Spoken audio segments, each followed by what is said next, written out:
அவன் அந்த மாதிரி தப்பு செய்ய கூப்பிடும் போதெல்லாம் அவர் சொல்லுவார், போத்திபார் எஜமான் ஐயா வந்து எல்லாத்தையும் நம்பி என்கிட்ட தான் ஒப்படைச்சிருக்கிறாரு.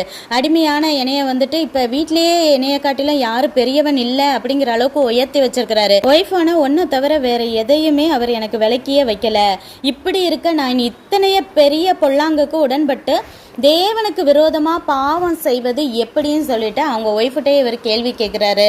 பாருங்க, வாலிபனாக இருக்கிறாரு, 17-18 வயசு தான் இருக்கும், யாருமே பார்க்கல. அப்படிங்கிற ஒரு சூழ்நிலையில் ஒரு அப்பா கூப்பிடும் போதும் அதுக்கு இணங்காம தேவன் நம்மளை பார்க்குறாருன்னு சொல்லிட்டு தேவ பயத்தோடு இருந்தார். அதே போல் நம்மளை நம்பின ஒரு மனுஷனுக்கு நம்பிக்கை துரோகம் பண்ணக்கூடாதுங்கிறதுல உறுதியாக இருந்தார். அது வரைக்கும் எஜமானி அம்மா அம்மான்னு கூப்பிட்டுட்டு இருந்தவர் இப்போ நீ வா போன்னு தான் பேசுகிறாரு. ஏன்னா அந்த போத்திபாரோட மனைவி வந்து தகுதி தராதரத்தை விட்டு தப்பு செய்ய கூப்பிட்றதுனால அவரோட மரியாதை இழந்துட்டார். எப்பயுமே நம்ம வந்துட்டு நம்மளுக்கு மரியாதை கிடைக்கணும் அப்படின்னு நினச்சோம்னா நம்ம ஒரு நல்ல ஒரு தகுதியோடு நடந்துக்கணும், மனசளவில் இருக்கணும். எப்படி வேணால் பேசுவேன், எப்படி வேணால் நடந்துக்குவேன்னா நம்மளுக்கும் மரியாதை கிடைக்காது அப்படிங்கிறத புரிஞ்சுக்கணும்.